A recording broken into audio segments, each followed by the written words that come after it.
In a normal country, power failure becomes a crisis for the government because it crashes the tax base. We are in the midst of what appears to be a colossal and history-making blackout. You gotta go to the bathroom and you can't even go nowhere. Millions and millions of people were caught by surprise when the electrical grid suddenly crashed. Despite being a superpower, we have a grid that is comparable to a third world country, and that's not right. But in Nigeria, power failure is just an inconvenience for the ordinary people because the government doesn't depend on the citizens to be productive. In a month, how much do you spend fueling your generators? If you can give like a rough estimate. Somewhere between 1.7 and 2 million. That's a lot of money. Estimates say there are between 50 to 75 million generators in Nigeria. That means we have as many generators in Nigeria as the entire population of South Africa. But the question nobody asks, or not very many people ask, is that how did a country that was building power dams and grids as early as the 1970s come to this, from progress to collapse? Why generators? I just believe that we do not value having prosperity in Nigeria. If you look at the socio-economic impact of not being able to provide electricity. Nigeria is one of the largest oil producers in the world. We are between the 6th and the 8th largest exporters of crude oil in the entire world. And we have the 2nd largest reserve of oil in Africa. According to records, we boast of about 200 trillion cubic feet of oil, enough to power our country for a little over a century. And we sit on the equator with about 12 hours of sunlight daily. Perfect for solar. Now, looking from afar, we have enough to power our country. Ideally, we have enough to export electricity to our neighbors, ideally. But that is not the case. Why? Why do we live this way? Why do we have to put up with the constant noise? Why generators? Hello, Miwa. How are you doing today? Yeah, I'm all right. Good. Let's just jump right into it. So as a producer, what on this set, what percentage of your budget, had to go towards fuel, generator, and just keeping the lights on? You can give us a figure if you want, an actual figure or a percentage. Let's hear. Okay, for every project, the percentage varies. Okay. Depending on the number of days you're spending on set. Sometimes 2 weeks, some 3, sometimes a month. Yeah. So percentage-wise, let's say like 25%. 25% of your entire budget. Just on generators and depending on days. Yes, I get you. Do you use like PHCN light when you're on set? No, we don't depend on that anymore. Because it's not working, so we depend solely on generator. Estimates say there are between 50 to 75 million generators in Nigeria. Now that is one generator for every 4 to 5 people. I'll put that in perspective for you. That means we have as many generators in Nigeria as the entire population of South Africa. Mind-blowing. So basically, the thing is, we've built a completely parallel power grid. It's completely privately funded, wildly inefficient, and it's extremely bad for our environment. And that is only because the centralized grid is basically non-existent. But the question nobody asks, or not very many people ask, is that how did a country that was building power dams and grids as early as the 1970s come to this, from progress to collapse? How? Power is everybody's biggest cost. If we had cheaper power, we could do more. And this is every industry would produce more. If you look at factories are leaving Nigeria because they just can't afford the power.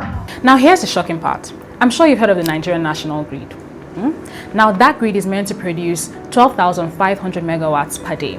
That's what we have on papers. But then every single day, that grid only produces about 4,000 to 5,000 megawatts. I'm not very good at math, but I know that that is way below the average. So that's 20 watts per person.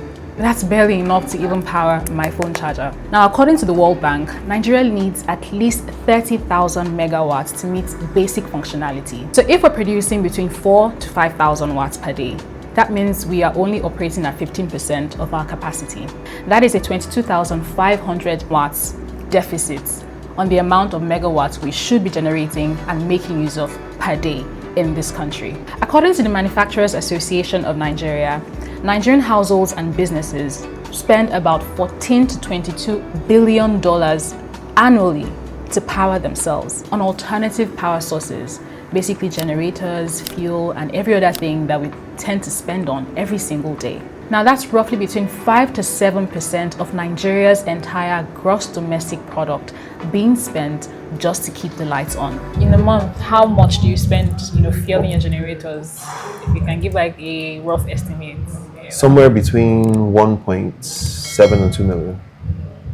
That's a lot of money. So why?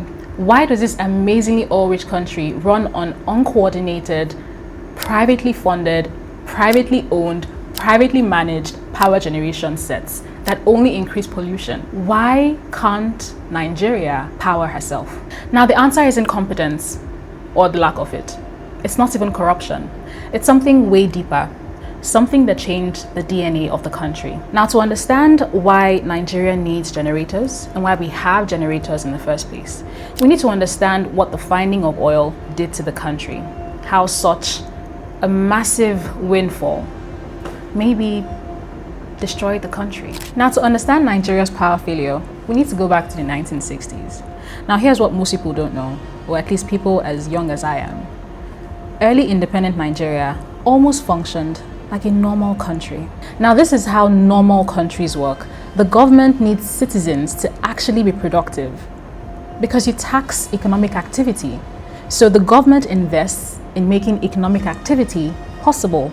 And it actually worked. So between 1960 and 1970, the three regions competed to build infrastructure. The West built schools, the North invested in agriculture, and the East built industry. Why? Because regional revenue depended on regional productivity. If your citizens couldn't farm productively, you got less revenue. If businesses couldn't operate properly, you got less revenue.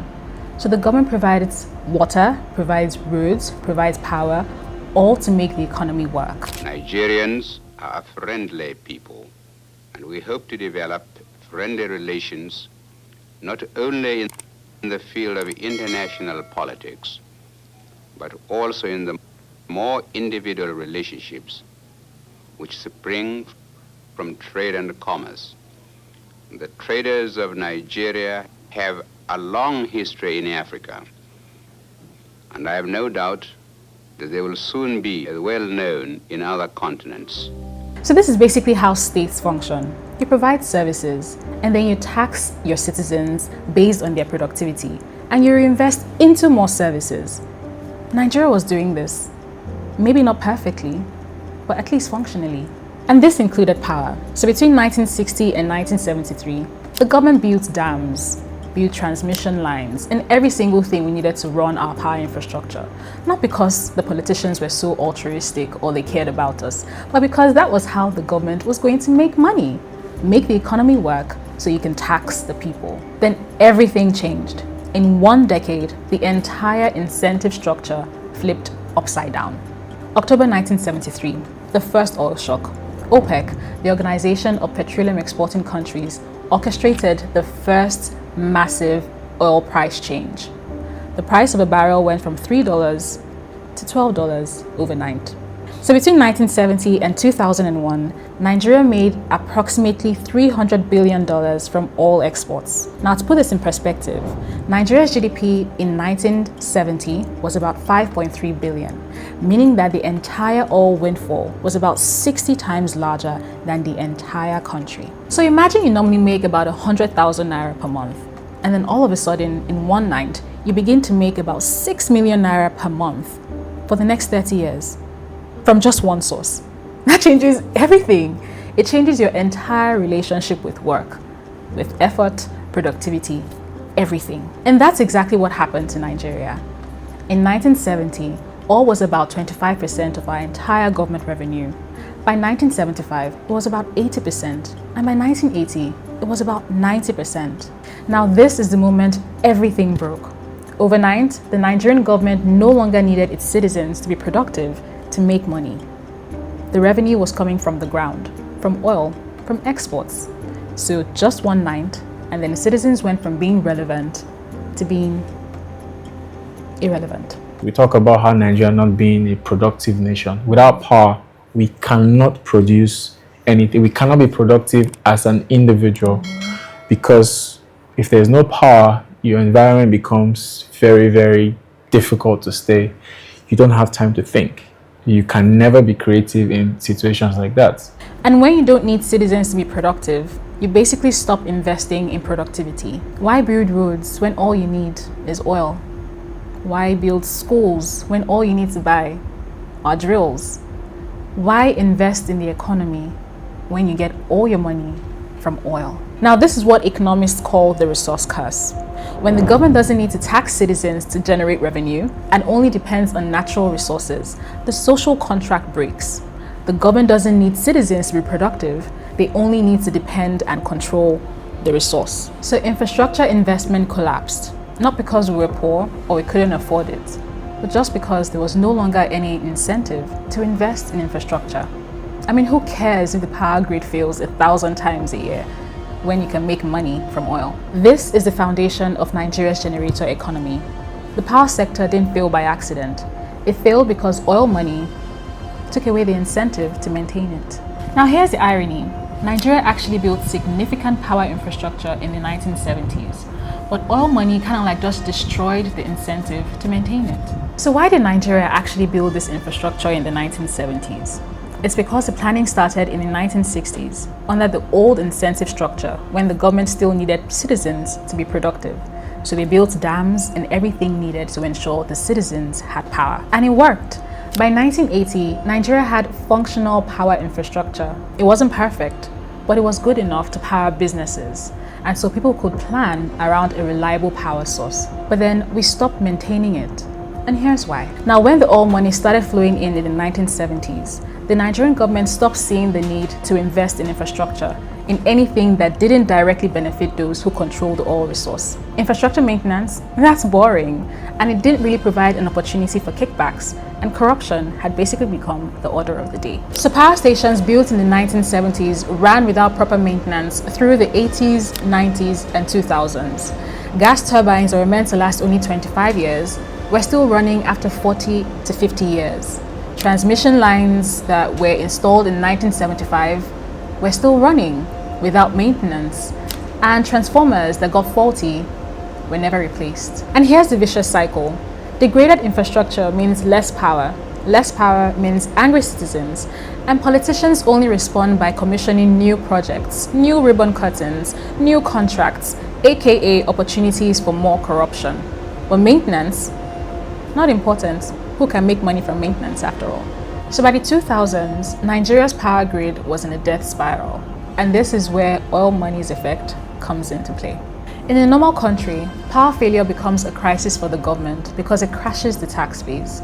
But in Nigeria, power failure is just an inconvenience for the ordinary people because the government doesn't depend on the citizens to be productive. Look at my business. Everything have collapsed. There's no light, there's no electricity. We are just there here, you are for nothing. Business is not moving. Now you are not saying you apologize that this. Every day apologize for what? We are already going through stress, and this one is getting too much. They should pick all these people in Nigeria. Now we should not be struggling like this. Now we are here to buy fish. The fish, they don't have light to preserve it. When you want to go and buy petrol again, the petrol is very expensive. And people in band A, they are not even enjoying the band A something. And notice, the big men, they always have light. Government buildings have massive backups. Politicians' homes always have light. And so the people who should fix the problem never get to experience it. Now this is where Nigerians stopped waiting. They stopped depending on the government and started buying their own generators. So let me walk you through what oil money did to the ordinary Nigerian. Because the Nigerian government was getting rich on oil revenue, the Nigerian citizens then had to become their own private power companies. So a typical middle-class Nigerian family spends nothing less than 120,000 naira monthly on power, the same as an American family. Only that Nigerian gets noisy, polluting, dangerous power for 8 to 10 hours daily. And then here's the thing, they have to pay twice, for a grid that doesn't work and for a generator that does. Now, a household that earns about 200,000 naira monthly spends about 65% of their income trying to keep the electricity on. What happens is you can't save, you can't invest in education, you can't open businesses, you pretty much can't do anything because you're spending a major part of your income trying to keep the lights on. Now, here's the connection. The government keeps getting rich from oil without needing productive citizens. Meanwhile, the citizens keep getting poorer because they're trying to provide light to stay productive. So, filmmaking is like a tree with branches. So you have on set, that's the film set itself. You have the costume department, they need power supply. You have the makeup, they need power supply. See, like it goes as down to the warfare department. When they don't get fuel or lights to microwave or to ice drink, actor can say, I want cold drink, and if there's no light to power your fridge or you can't get ice block or something, actors can be as crazy as to tell you that if I don't get it, I won't shoot. You understand? That means so every department in filmmaking needs power supply. All departments. No department will tell you, okay, I need more here. All departments. Because if costume is not ready, you can't go on set. If makeup is not ready, you can't go on set. So all departments in filmmaking need power supply. Now let's scale this to the national level because the numbers are staggering. Nigerians are collectively spending more on powering their households on fuel and generators than the Nigerian government is spending to power and fund the entire economy. And notice the perverse flow. Nigeria exports crude oil for dollars. Then we use the dollars to import generators from China. And then we spend more dollars to import petroleum products to run those generators. So we're basically burning oil money to buy equipment to burn more oil, instead of using oil money to build our own power infrastructure. So who exactly benefits from this catastrophe? Like, who makes money from the generator economy? The very same elites who are benefiting from oil money. Think about it. Generator licenses cost money. Fuel distribution requires capital and political access. So oil money didn't just destroy the incentive to provide power. It actually created the incentive to keep power failing, because darkness is profitable for the connected elite. Now here's what oil money cost us. Nigeria could very well have been a manufacturing hub. I mean, we have the population, we have the market size, we have the natural resources. But you really can't manufacture at optimum best when your power costs cover 40% of your operating costs. Would you say the fact that you have to spend so much on fuel and fueling your generators, would you say that has limited your business in any way, like opportunities for expansion and stuff like that? Can you speak about that? Okay, so we used to make ice cream, for example. We can't do that because ice cream machines require constant power. Yeah, so we've had to sort of remove some things from our menu because of power. Ice cream, popcorn as well, but popcorn we still do from time to time.